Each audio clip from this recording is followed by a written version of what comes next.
नमस्कार साथियों, स्वागत है आपका इतिहास की क्लास में। आज हम इकाई प्रथम का चैप्टर प्रथम का अध्ययन कर रहे हैं, जिसमें इससे पहले की क्लास में हमने भारत में अंग्रेजों के आगमन के समय राजनीतिक और आर्थिक स्थिति कैसी थी। तो राजनीतिक स्थिति के बारे में हमने इससे पहले की क्लास में पढ़ा। आज हम पढ़ेंगे भारत की आर्थिक स्थिति कि जब भारत में अंग्रेज आए तो उनके आगमन के समय भारत की आर्थिक स्थिति कैसी थी, भारत में कौन कौन से प्रमुख व्यवसाय थे, उद्योग धंधे थे या प्रमुख केंद्र कौन से थे और व्यापार का तरीका कैसा था और उसके साधन कैसे थे। तो इस प्रकार आर्थिक स्थिति के बारे में विस्तार से चर्चा करेंगे। तो सबसे पहले आर्थिक स्थिति की बात करें तो कृषि जो थी वह हमारे देश का प्रमुख व्यवसाय था और इसी कृषि पर जो है विशेष ध्यान दिया जाता था। शासक वर्ग भी, क्योंकि राजस्व का जो मुख्य जरिया था या आय का जो साधन था वह कृषि भूमि ही था, क्योंकि इनसे जो लगान प्राप्त होता था वही राजस्व का प्रमुख आय का साधन था। तो इसलिए कृषि पर विशेष रूप से ध्यान दिया जाता था। तो कृषि में सबसे पहले बात करें कि भूमि की, तो जो भूमि थी उसका सैद्धांतिक रूप से स्वामी जो है वह शासक था या सुल्तान था या बादशाह जो कहें वो था, राजा था। लेकिन व्यवहारिक रूप से जो उसका वास्तविक स्वामी था वो किसान ही था। और किसान को जब तक वह समय अनुसार समय समय पर अपना लगान दे रहा है या लगान चुका रहा है, किसान के द्वारा जब तक लगान सही समय पर चुकाया जाता है तब तक जो है किसान को उस भूमि से बेदखल नहीं किया जाता था, भूमि उसी के पास रहती थी। हालांकि कुछ विशेष परिस्थितियों में अगर वो लगान नहीं जमा करवा पाता है या कोई और विशेष परिस्थिति होती है तो उसे जमीन से बेदखल किया जा सकता था। बाकी वास्तविक रूप से जो है भूमि का जो स्वामी था, वास्तव में वास्तविक स्वामी जो है वो किसान ही था। भूमि की श्रेणियां और उनकी किस्मों के बारे में बात करें तो भूमि की श्रेणी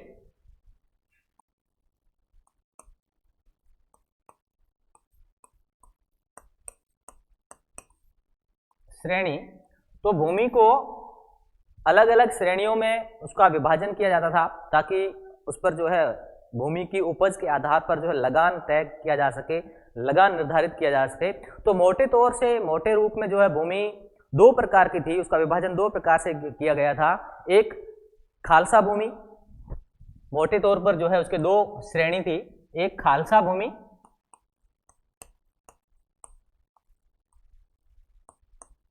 खालसा भूमि वह भूमि होती थी जिस पर राजा का नियंत्रण होता था, सीधा जो केंद्र के नियंत्रण में आती थी या राजा के नियंत्रण में आती थी उसे खालसा भूमि कहा जाता था। तो यह जो भूमि खालसा भूमि है यह राज्य के या राजा के नियंत्रण में रहती थी। और दूसरी भूमि जी थी वो थी गैर खालसा भूमि, और जो जागीरदारों को या जमींदारों को आवंटित की जाती थी। तो जो उस समय के जो जागीरदार थे वह अर्ध स्वतंत्र शासक के रूप में थे, उनके स्थानीय शासन पर, प्रशासन पर राजा का कोई हस्तक्षेप नहीं होता था, वह अपने अनुसार जो है व्यवस्था चलाते थे और उसमें किसी प्रकार का आंतरिक हस्तक्षेप या दखल अंदाजी नहीं की जाती थी। जमींदार स्वतंत्र थे अपने अनुसार कार्य करने के लिए। हालांकि उनको जो लगान निर्धारित किया जाता था वह किसानों से वसूल करके राजा के कोष में जमा करवाना अनिवार्य होता था, लेकिन बाकी जो मामले होते थे उसमें आंतरिक रूप से पूर्णतः वह स्वतंत्र थे। तो इस प्रकार जमींदार वर्ग जो था वह अर्ध स्वतंत्र शासक के रूप में कार्य करते थे। मालगुजारी या लगान निर्धारित करने के लिए भूमि को प्रमुख रूप से चार भागों में बांटा जाता था। मोटे तौर पर तो इसके दो भाग थे, एक खालसा और दूसरी गैर खालसा। गैर खालसा भूमि, जबकि मालगुजारी तय करने के लिए या भू राजस्व तैयार करने के लिए या लगान तय करने के लिए भूमि को प्रमुख रूप से चार भागों में बांटा जाता था। एक पोलज भूमि,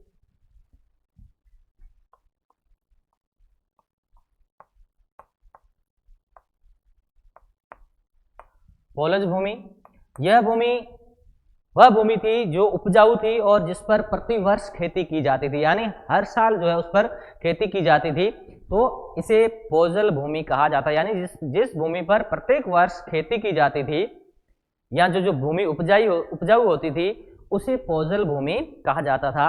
और दूसरी जो थी भूमि वह थी परती भूमि। परती भूमि वह भूमि थी जिसे कुछ समय के लिए, हालांकि इस पर भी खेती होती थी, फसल उगाई जाती थी, लेकिन परती भूमि वह भूमि जिसे कुछ समय के लिए, थोड़े समय के लिए जो है छोड़ा जाता था, उस पर कृषि नहीं की जाती थी और कुछ समय के बाद फिर से उस पर कृषि की जाती थी। तो कुछ समय के लिए जिस भूमि को परती छोड़ा जाता था उसे परती भूमि कहा जाता था। और तीसरे प्रकार की भूमि जो थी वह थी चाचर भूमि। तीसरा जो प्रकार था वह था जिसे चाचर भूमि कहा जाता था। चाचर भूमि वह भूमि थी जिसे 2-3 साल के लिए छोड़ा जाता था, यानी परती भूमि को कुछ समय के लिए, थोड़े समय के लिए छोड़ा जाता था, लेकिन जो चाचर भूमि थी इसे 3-4 साल के लिए जो है छोड़ा जाता था, परती छोड़ा जाता था, इस पर खेती नहीं की जाती थी और 3-4 साल के बाद जो है इस पर खेती की जाती थी। यानी 3-4 साल के लिए उसे बिना किसी फसल के बोए छोड़ दिया जाता था, तो उसे चाचर भूमि की श्रेणी में रखा जाता था। और जो चौथा प्रकार था भूमि का, चौथा जो प्रकार था वह था बंजर भूमि। बंजर भूमि,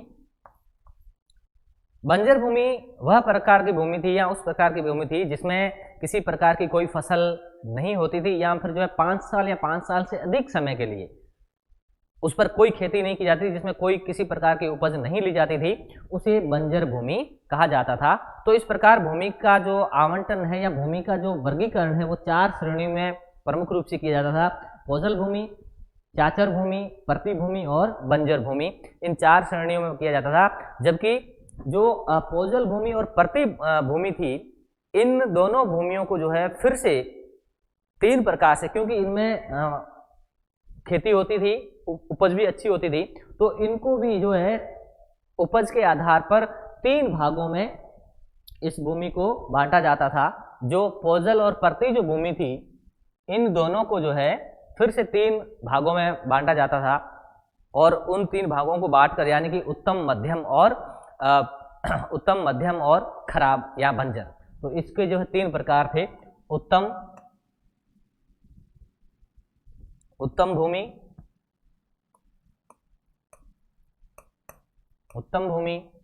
मध्यम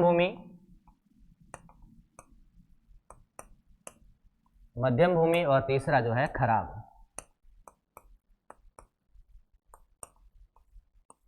उत्तम भूमि जिस पर बहुत अच्छी फसल होती थी, मध्यम भूमि जिसमें ठीक ठाक फसल होती थी, और खराब भूमि यानी जिस पर थोड़ी बहुत फसल होती थी, ज़्यादा उत्पादन होता नहीं था। तो इस परती और पोजल को जो है फिर से 3 भागों में बांटा जाता था और इस प्रकार भूमि का वर्गीकरण करके उपज के आधार पर मालगुजारी निश्चित की जाती थी और निर्धारित मालगुजारी के अनुसार जो है किसान अपना लगान जो है राजकोष में जमा करवाता था। लगान 2 तरीके से लिए जाते थे, चाहे वो नगद के रूप में हो या फिर अनाज के रूप में हो, इस प्रकार लगान निर्धारित किया जाता था। कृषि का तरीका क्या था और उसकी फसल क्या थी, फसलें कौन कौन सी होती थी, तो जो है बात करें कृषि के तरीके की,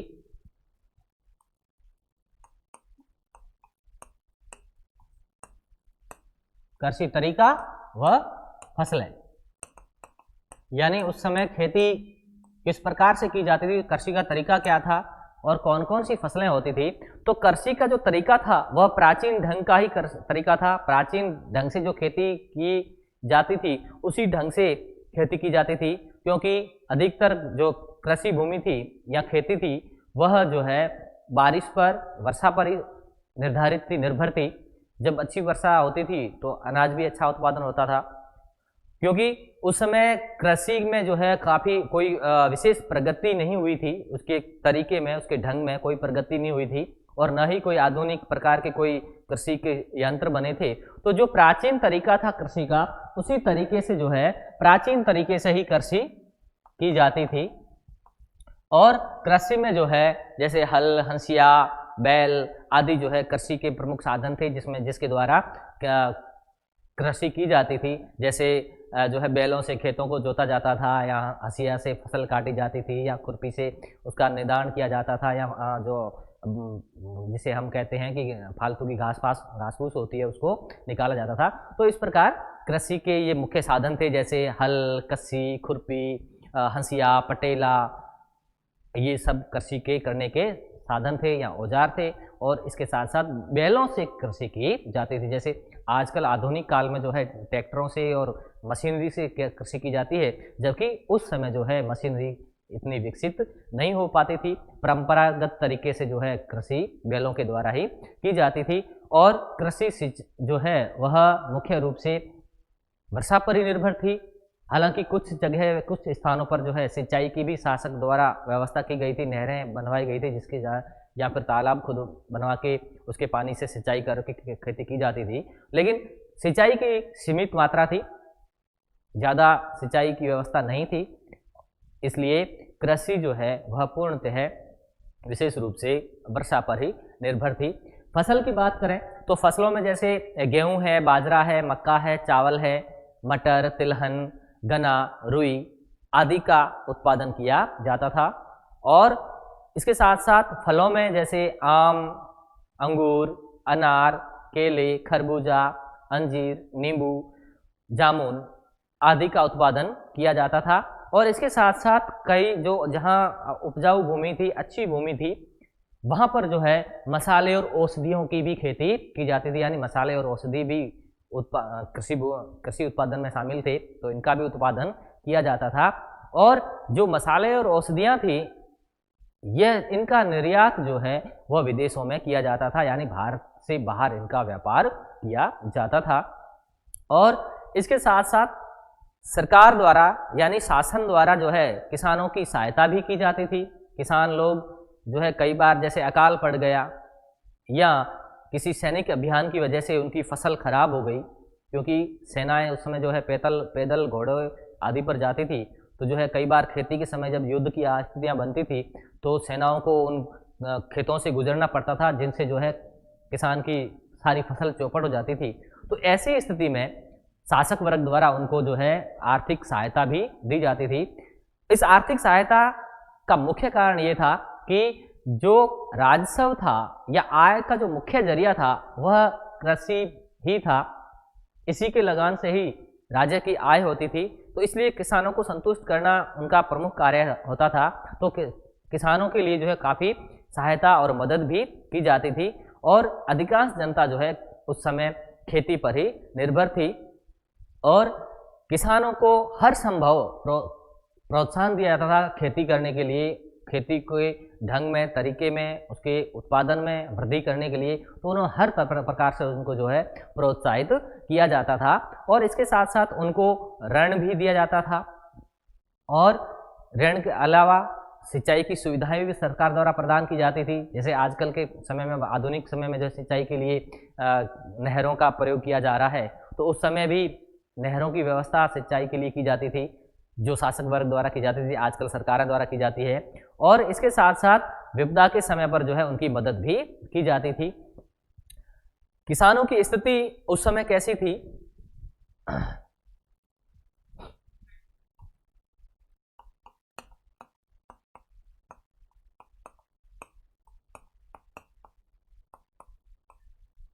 किसानों की स्थिति कैसी थी? तो जब अंग्रेजों का आगमन होता है भारत में, तो उस समय मुगलों का शासन होता है, और उस समय किसानों की स्थिति कैसी थी तो उसके बारे में भिन्न भिन्न विद्वानों के भिन्न मत है। कुछ विद्वान कहते हैं कि किसानों की स्थिति बड़ी अच्छी थी, किसान खुशहाल थे, साधन संपन्न थे। तो कुछ विद्वानों का यह भी मानना है कि किसानों की स्थिति बहुत ही खराब थी, दयनीय थी। किसानों से हजारों प्रकार के लगान वसूल किए जाते थे। जमींदारी वर्ग जो है उस पर, किसानों पर जुल्म करता था, और ऐसी स्थितियां किसानों की थी। और यहाँ तक कि कई बार ऐसा भी विद्वान मानते हैं, इतिहासकार मानते हैं कि किसानों को इतनी दयनीय स्थिति थी उनकी कि उनको तन ढकने के लिए कपड़ा और पेट भरने के लिए अनाज भी उनके पास नहीं बचता था। तो ऐसे विद्वान में जैसे विद्वान डॉक्टर कुरैशी है, उनका मानना है कि किसानों की स्थिति जो है उस समय खुशहाल थी। किसान बहुत ही साधन संपन्न थे, राज्य द्वारा उनकी आर्थिक मदद की जाती थी, खेती को प्रोत्साहन दिया जाता था और जिसकी वजह से किसानों में खुशहाली थी।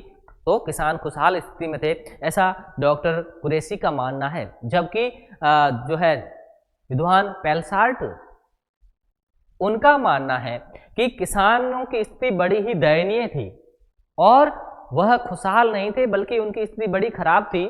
उन पर अनेकों प्रकार के कर लिए जाते थे। एक भू राजस्व तो लिया जाता था और भू राजस्व के अलावा जो है उन पर अनेक प्रकार के लगान लाग बाग थोपे जाते थे और उनसे जबरदस्ती वसूल किए जाते थे। और किसान की स्थिति ऐसी थी, ऐसी कंडीशन थी कि उनको जो है पेट भर अनाज खाने को भी नहीं मिलता था। जो जमींदार वर्ग था वह जो लगान निर्धारित की जाती थी उससे अधिक लगान वसूल करता था और अनेक प्रकार के कर, जैसे राजपूताना काल में की बात करें तो जैसे चूड़ा कर, चमड़ी कर, न जाने कितने कर जो है, चराई कर, ऐसे हजारों कर जो है किसानों पर लाद दिए जाते थे। और अगर कोई किसान जो है वो लगान नहीं चुका पाता है या कर नहीं चुका पाता है तो उनके साथ जो है उनके लठेत, जो जमींदारों के लठेत होते थे, जो लठेत रखे जाते थे, वह जो है उनको उनके साथ मारपीट करते थे और उनके साथ बड़ा ही जुल्मपूर्ण व्यवहार किया जाता था। तो पेलसार्ट के अनुसार इस किसानों की स्थिति जो है बड़ी खराब थी।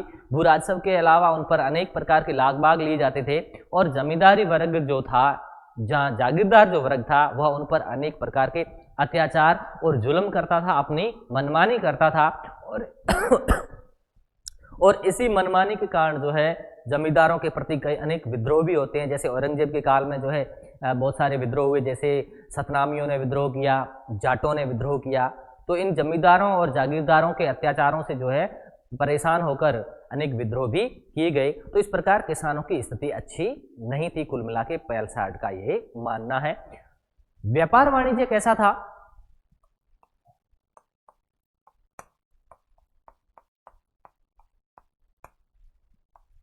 यानी कि उस समय व्यापार की क्या स्थिति थी जब भारत में अंग्रेज प्रवेश करते हैं। तो व्यापार वाणिज्य के बारे में जो फारसी ग्रंथ लिखे गए, जो फारसी इतिहासकारों द्वारा ग्रंथ लिखे गए, उनमें विशेष रूप से व्यापार वाणिज्य के बारे में कोई जानकारी खास नहीं मिलती है, कम जानकारी मिलती है। लेकिन जो संस्कृत ग्रंथ लिखे गए या जो क्षेत्रीय भाषाओं में जो ग्रंथ लिखे गए, उनमें जो है भारत की आर्थिक स्थिति के बारे में बहुत सारी जानकारियां प्राप्त होती है। और इस साहित्य में जो है विदेशी यात्रियों के विवरण भी साथ में है। जो विदेशी यात्री आए यहाँ पर भारत में और उन्होंने भारत की स्थिति के बारे में जाना और उसको लिखा, तो उसके बारे में भी काफ़ी जानकारियाँ मिलती हैं, जिससे जो है हमें भारत की आर्थिक स्थिति के बारे में पता चलता है कि उसमें भारत की आर्थिक स्थिति कैसी थी।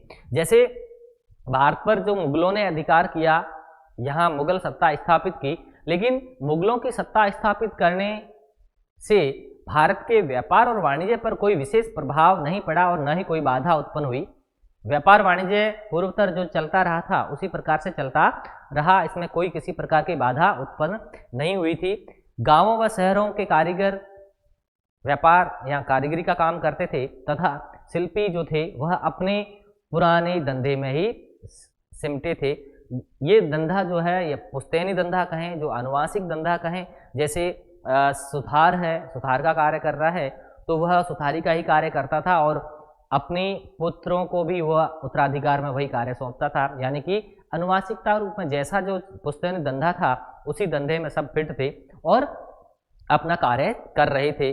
उद्योग धंधे विकसित हो रहे थे। हालांकि कोई बड़े उद्योग धंधे जो है वह स्थापित नहीं हुए पाए। छोटे छोटे घरेलू उद्योग धंधे होते थे, जैसे सुथारी का कार्य है, लोहारी का कार्य है, या चमार का कार्य है, या कोई अन्य ऐसा व्यवसाय है। तो अपने अपने पुश्तैनी धंधे में सब लगे हुए थे और कोई विशेष रूप से जो है बड़े उद्योग की बात करें तो जब भारत में अंग्रेजों का आगमन होता है तो उसमें कोई विशेष बड़े उद्योग धंधे स्थापित नहीं हो पाए थे, छोटे छोटे घरेलू उद्योग ही चल रहे थे।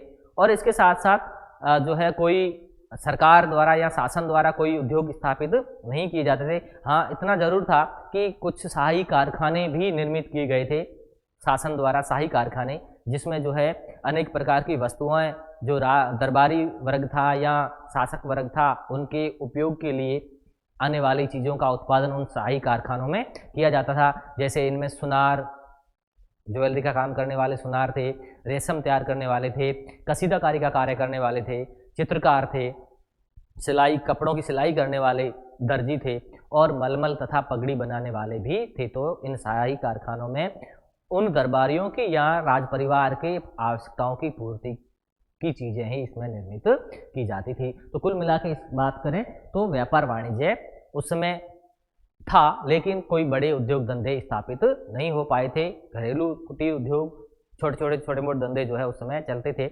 हाँ, कुछ जो है शाही कारखाने भी स्थापित किए गए थे। तो इसके साथ साथ जो व्यापार, चाहे वो स्थानीय व्यापार हो चाहे वो दूसरा व्यापार हो, लेकिन इस छोटे छोटे के साथ साथ जो है कुछ विशेष प्रतिष्ठित चीज़ें, कोई विशेष स्थान जो है कुछ विशेष चीज़ों के लिए प्रसिद्ध थे और उनका व्यापार जो है वह विदेशों से भी होता था।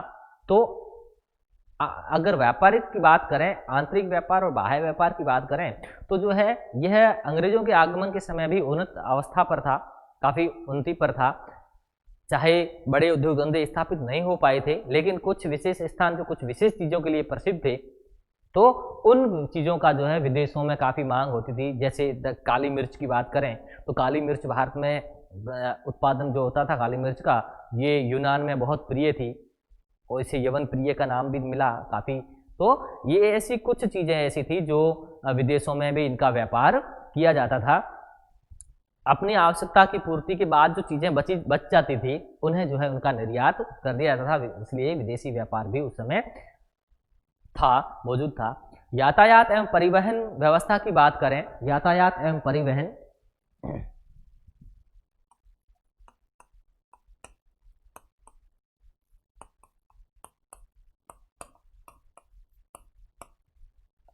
तो यातायात और परिवहन के मुख्य रूप से दो साधन थे, एक सड़क मार्ग यानी स्थल मार्ग और दूसरा जल मार्ग। ये इन दो तरीके से जो है व्यापार किया जाता था। जो सड़क मार्ग था वह सस्ता था और इसकी सड़क मार्ग, क्योंकि उस समय गाड़ियां नहीं थी, काफिले या व्यापार जो है व्यापारी वर्ग जो है वो काफिले के रूप में निकलते थे, एक साथ निकलते थे। बैलगाड़ियों द्वारा व्यापार का सामान ले जाया जाता था सड़क मार्ग से।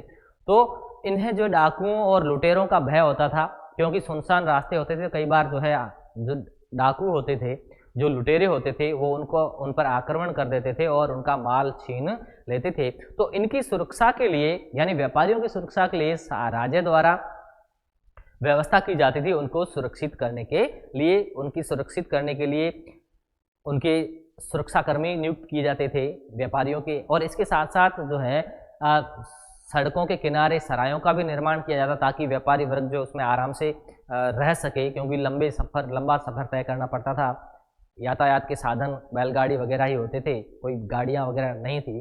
तो जो है लंबे सफ़र में आराम के लिए, उनकी भोजन व्यवस्था के लिए तो सरायों का भी निर्माण किया जाता था। और इसके साथ साथ सरकार द्वारा जो है उनको सुरक्षा प्रदान की जाती थी, यानी शासन द्वारा जो उनको सुरक्षित रखा जाता था ताकि वह व्यापारी वर्ग जो है वह अपना व्यापार आसान रूप से कर सके। व्यापार दो तरीके का था, आंतरिक व्यापार और बाह्य व्यापार।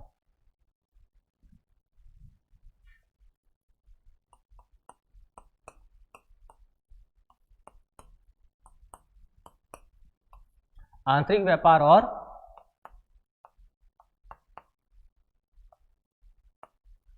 बाह्य व्यापार। आंतरिक व्यापार यानी जो देश के अंदर जो प्रांत थे, सूबे थे, वो आपस में जो व्यापार करते थे उसे आंतरिक व्यापार कहा जाता था। और बाह्य व्यापार यानी जो चीजें विदेशों में भेजी जाती थी उन्हें बाह्य व्यापार कहा जाता है। जैसे हम अंतर्राष्ट्रीय व्यापार आजकल कहते हैं अंतर्राष्ट्रीय व्यापार, तो इस प्रकार आंतरिक व्यापार भी था और बाह्य व्यापार भी था। और इन व्यापारियों में जो मुख्य वर्ग था, व्यापार करने का जो मुख्य वर्ग था वह था वैश्य वर्ग। ये जो वैश्य वर्ग था वह प्रमुख व्यापारी था। और उत्तर भारत में गुजरातियों एवं मारवाड़ियों द्वारा व्यापार किया जाता था। जो गुजराती थे और मारवाड़ी थे, विशेष रूप से उस समय ये प्रसिद्ध व्यापारी थे, इनको ये व्यापार करते थे। और इसके साथ साथ जो दक्षिण के व्यापारी थे, दक्षिण भारत के व्यापारी थे, उनको चेती कहा जाता था। दक्षिण भारत के जो व्यापारी थे उनको चेती कहा जाता था। तो इन चेतियों द्वारा जो है व्यापार किया जाता था।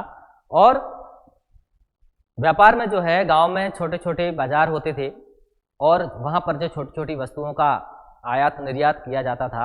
और दुकानें जो थी वह स्थायी न होकर, ग्रामीण क्षेत्र में दुकानें जो थी वह स्थायी न होकर चलती फिरती दुकानें होती थी, यानी बैलगाड़ी पर सामान रखकर जो है बेचा जाता था, इधर से उधर सामान बेचा जाता था, चलती फिरती दुकानें थी। और या फिर हाथ घोड़ों की पीठ पर सामान रखकर बेचा जाता था। तो इस प्रकार चलती फिरती बाजारें थी। और इसके साथ साथ जो शहर थे, बड़े शहर थे, वहाँ पर जो है व्यापारिक मंडियाँ होती थी, जहाँ जैसे आजकल की व्यापारिक मंडियाँ हैं उसी प्रकार उस समय भी मंडियाँ हुआ करती थी, जिसमें जो है सामान ले जाया जाता था और वहाँ से जो है व्यापार के लिए भेजा जाता था। इसके अलावा समय समय पर जो है वार्षिक मेलों का भी आयोजन किया जाता था और उन वार्षिक मेलों में व्यापारी वर्ग अपना सामान ले जाके बेचते थे। जैसे आधुनिक काल में जो है ऐसे कई शो होते हैं या ऐसे कई व्यापारिक शो किए जाते हैं, जिसमें जो है मेले लगते हैं, स्टॉल लगाई जाती है, जिसमें व्यापार किया जाता है, अपना सामान बेचा जाता है। तो उसी प्रकार उस समय भी व्यापारिक मेले लगते थे और मेलों के साथ साथ सामान या व्यापार जो है व्यापारी वर्ग जो उस मेलों में जाता था। जैसे आजकल पशुओं के लिए जैसे पर्वतसर का मेला है या अपने बालोतरा का मेला है, ऐसा लगते हैं। तो उस समय भी ऐसे मेले लगाए जाते थे जहाँ पर अपना सामान व्यापारी वर्ग द्वारा बेचा जाता था। इसके अलावा कुछ वर्ग ऐसे भी थे जो फेरी लगाकर अपना सामान बेचते थे, अपना सामान फेरी लगा के बेचते थे। और इन फेरी लगाने वालों में जैसे राजपूताने यानी कि राजस्थान के जो बंजारे थे वे विशेष रूप से प्रसिद्ध थे। राजस्थान के बंजारे जो अनेक प्रकार की वस्तुएं जैसे अनाज है या नमक है या चीनी है, तो इनको जो है वो बैलगाड़ियों में लाद कर प्रमुख रूप से व्यापार करते थे। राजस्थान के बंजारे, ये जो है बंजारा जाति जो है वो एक सैकड़ों की संख्या में काफिले के रूप में जाती थी ताकि ये अपने आप को सुरक्षित रख सके, लूट से बच सके। तो काफिलों के रूप में जाते थे और एक स्थान से दूसरे स्थान पर जो है सामान को पहुंचाने का कार्य करते थे या सामान को बेचने का कार्य करते थे। इतिहासकारों का ऐसा भी मानना है कि ये जो बंजारे थे ये 20-30 हज़ार बैलों पर अपना सामान रखकर व्यापार के लिए निकल पड़ते थे और इनके काफिले, इनको काफिला कहा जाता था या इनको कारवां भी कहा जाता था, इसके रूप में ये जाते थे। इसके साथ साथ भारत के जो महत्वपूर्ण व्यापारी थे वह गुजराती, मारवाड़ी, मुल्तानी थे। यानी गुजरात, मारवाड़ और मुल्तान, ये यहाँ के लोग जो है मुख्य रूप से व्यापारी थे।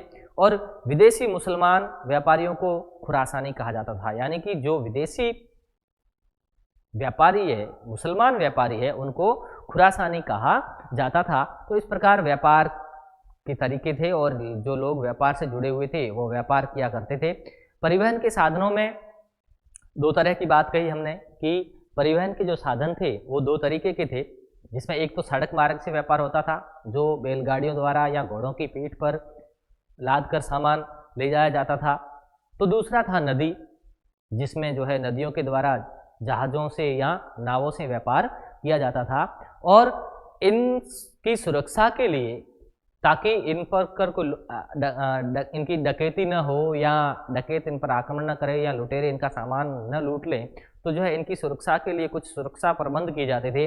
जैसे राजपूताने के जो भाट थे वह विशेष रूप से सुरक्षा कर्मियों के रूप में कार्य करते थे और इनको जो है पारिश्रमिक दिया जाता था ताकि जो है व्यापारी सुरक्षित रह सके। तो भाटों को जो है विशेष रूप से सुरक्षा के लिए लगाया जाता था और इसके साथ साथ सरायों का भी निर्माण किया जाता था इनके रहवास के लिए या ठहरने के लिए, इनके खाने पीने के प्रबंध के लिए। कश्मीर, बंगाल, सिंध, पंजाब आदि जो है नदी मार्ग से जुड़े हुए थे, जिनसे जो है नदियों द्वारा जो है व्यापार किया जाता था।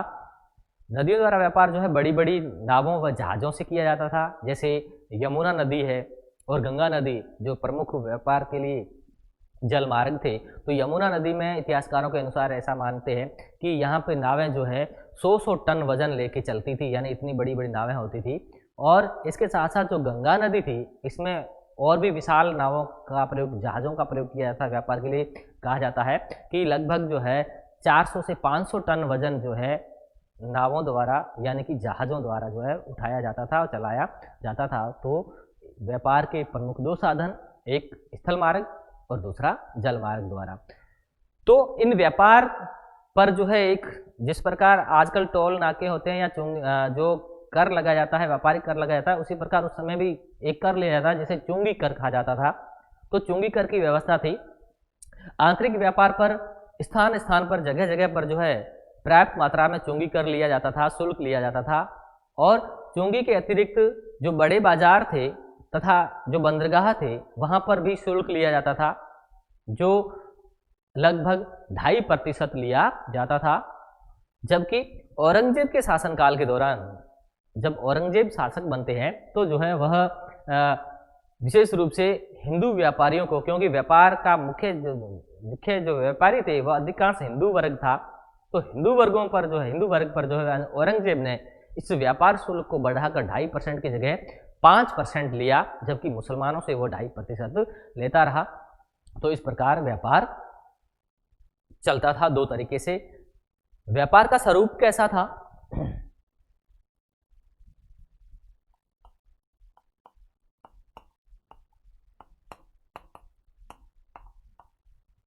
व्यापार का स्वरूप कैसा था, यानी किस प्रकार का व्यापार था? तो स्वरूप की अगर बात करें तो देश के विभिन्न भागों में व्यापार काफ़ी अच्छी स्थिति में था। देश के भिन्न भिन्न भाग जो है व्यापार, उनका जो व्यापार था वह काफ़ी अच्छी स्थिति में था उस समय जब अंग्रेज भारत में आए। और कुछ विशेष स्थान कुछ विशेष चीज़ों के लिए प्रसिद्ध थे। जैसे बंगाल जो था वह खाद्य वस्तुओं के उत्पादन के लिए प्रसिद्ध था, जैसे चावल, चीनी, मक्खन आदि खाद्य पदार्थ जो है विशेष रूप से बंगाल इसके लिए प्रसिद्ध था। और यहाँ जो है इन चीज़ों का समुद्री व्यापार किया जाता था। और ये वस्तुएं जो है कोरोमंडल, कैप कामरीन आदि के क्षेत्रों से होती हुई कराची तक भी इनका व्यापार किया जाता था। और बंगाल से जो चीनी होती थी वह गुजरात भेजी जाती थी। गेहूं दक्षिणी भारत भेजा जाता था। पटना को चावल और सिल्क के बदले गेहूं, चीनी तथा अफीम प्राप्त होती थी। और इसके साथ साथ 17वीं शताब्दी और 18वीं शताब्दी में जो है वह आयात व निर्यात के लिए आगरा प्रमुख व्यापारिक केंद्र था। आगरा जो था वह 18वीं और 17वीं 18वीं सदी में जो है व्यापार का प्रमुख केंद्र था। यह बंगाल व पटना से कच्ची सिल्क और चीनी आयात करता था। आगरा जो था वह बंगाल से कच्ची सिल्क और चीनी आयात करता था। इसके अतिरिक्त पूर्वी देशों में या पूर्वी सूबों में जो है वह चावल, गेहूं तथा मक्खन का आयात करता था।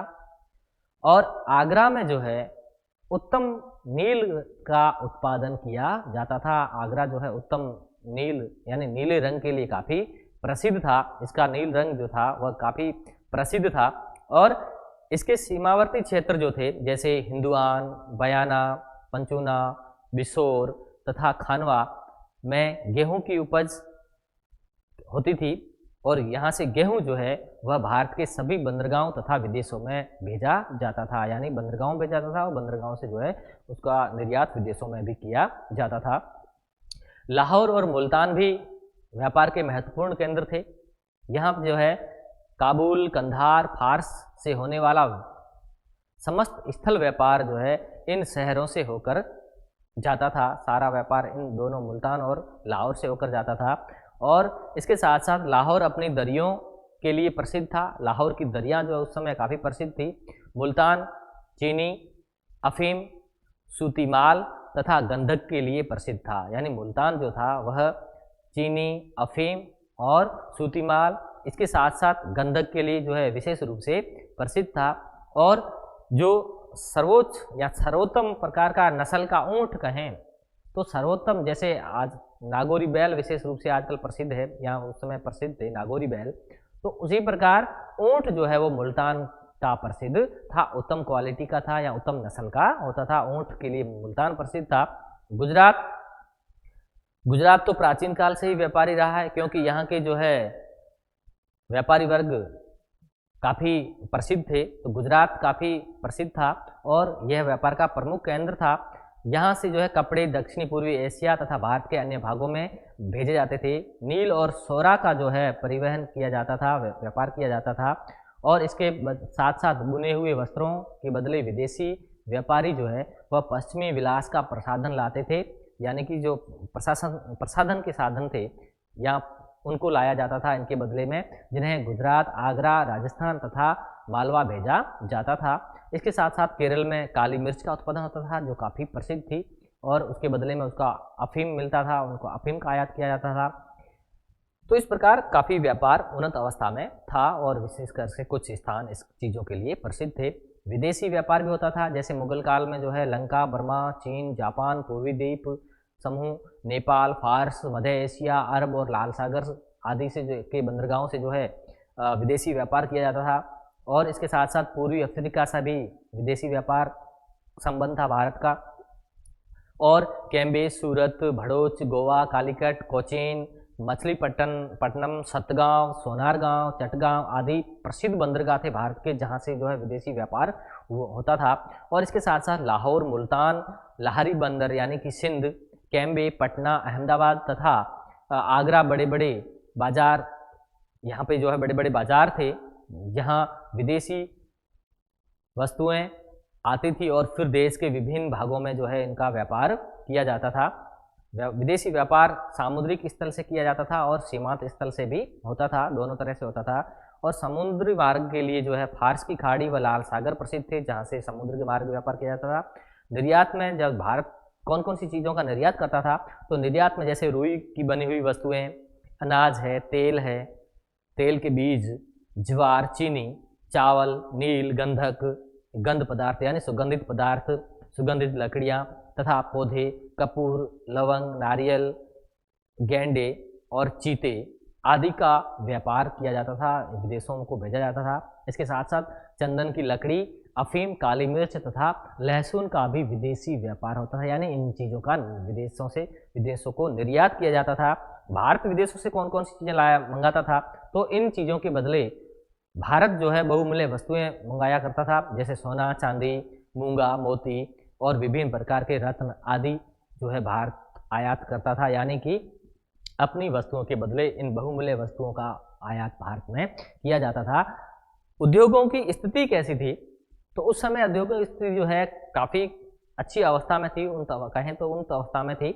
और यद्यपि कुछ राष्ट्रीय उद्योगों का अभाव था, क्योंकि राष्ट्रीय उद्योग जो है उस समय अभी तक पनपे नहीं थे, उनका विकास नहीं किया जाता था।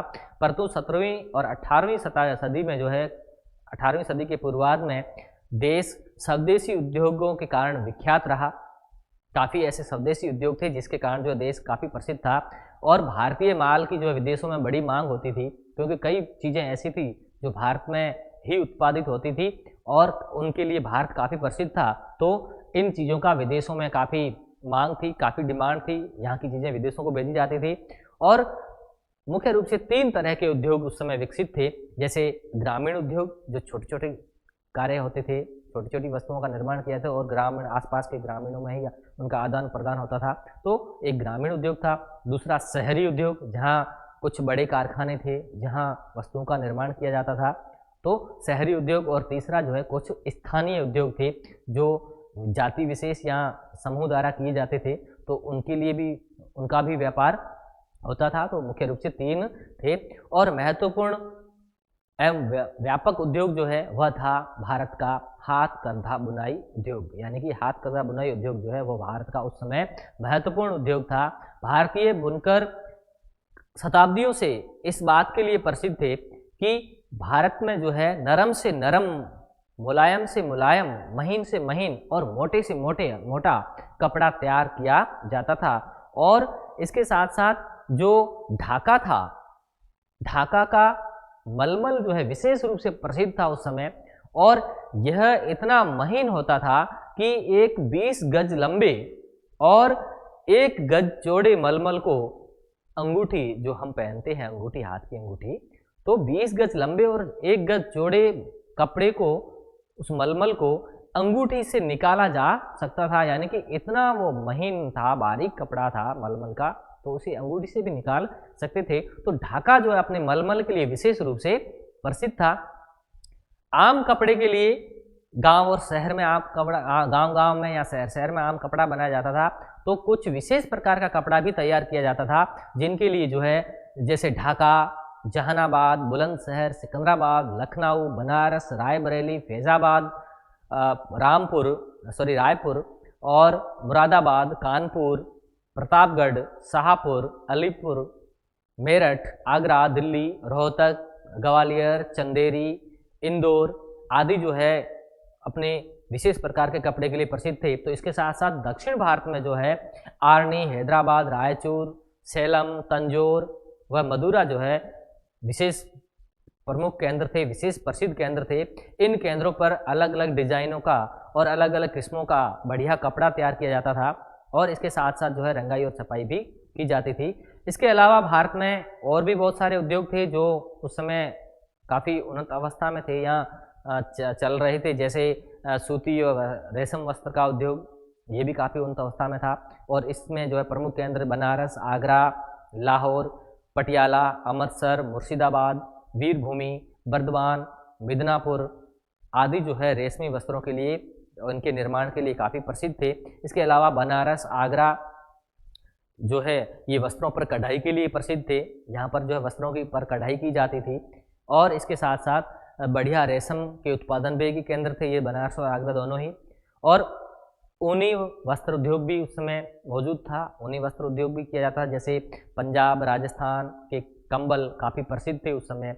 लाहौर, लुधियाना और अमृतसर ऊनी वस्तुओं जैसे कंबल, साल, मोटे कोट, मोजे, दस्ताने व सर्दियों में काम आने वाले जो कपड़े थे ऊनी के, उनके लिए यह काफ़ी प्रसिद्ध थे, पंजाब और राजस्थान। और इसके अलावा अमृतसर भी काफ़ी प्रसिद्ध था। और अन्य उद्योग धंधों में जैसे आजकल भी चलते रहते हैं, जैसे भवन निर्माण है या पत्थर पर नक्काशी है या लकड़ी का काम है, फर्नीचर का काम है, लकड़ी उद्योग ये भी काम भी था। और सुनार का काम है, लोहार है, धोबी है, चमार है आदि का भी कार्य उसमें काफ़ी किया जाता था। और इसके साथ साथ एक विशेष रूप से उस समय भारत जिसके लिए प्रसिद्ध था वह था कि भारत में उस समय जहाज़ों का भी निर्माण किया जाता था। तो जहाज़ों के लिए निर्माण के लिए विशेष रूप से बंगाल प्रसिद्ध था, जहां पर जहाज़ों का निर्माण किया जाता था।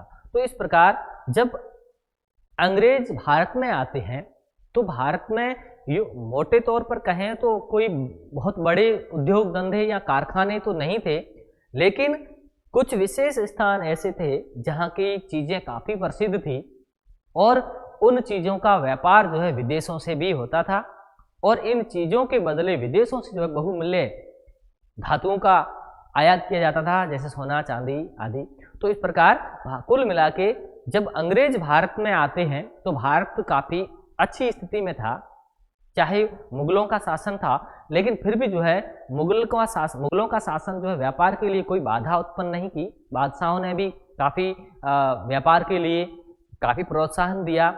जैसे अकबर के समय में जो है मीना बाजार की शुरुआत हुई, जो समुद्र में बाजार लगाया जाता था, जहाज़ों पर, नावों पर बाजार लगाया जाता था, जिसे मीना बाजार कहा जाता था। तो इस प्रकार इन्होंने जो है शासक वर्ग ने व्यापार के लिए काफ़ी प्रोत्साहन दिया था। तो कुल मिला के बात करें भारतीय आर्थिक स्थिति के बारे में, तो भारत की आर्थिक स्थिति जो है वह कुल मिला के ठीक ठाक थी, ज़्यादा कोई खराब नहीं थी जब भारत में अंग्रेज आगमन होता है। लेकिन बाद में हम देखते हैं कि किस प्रकार भारत पर जो है अंग्रेज धीरे धीरे पूरे भारत पर अधिकार कर लेते हैं, और फिर किस तरह से एक आर्थिक शोषण शुरू हो जाता है और किस तरह से आर्थिक स्थिति जो है दयनीय अवस्था में पहुंच जाती है। तो कुल मिला के भारत की स्थिति काफ़ी अच्छी थी। तो ये थी भारत की आर्थिक स्थिति। अगला चैप्टर अगली क्लास में, तब तक के लिए नमस्कार, धन्यवाद।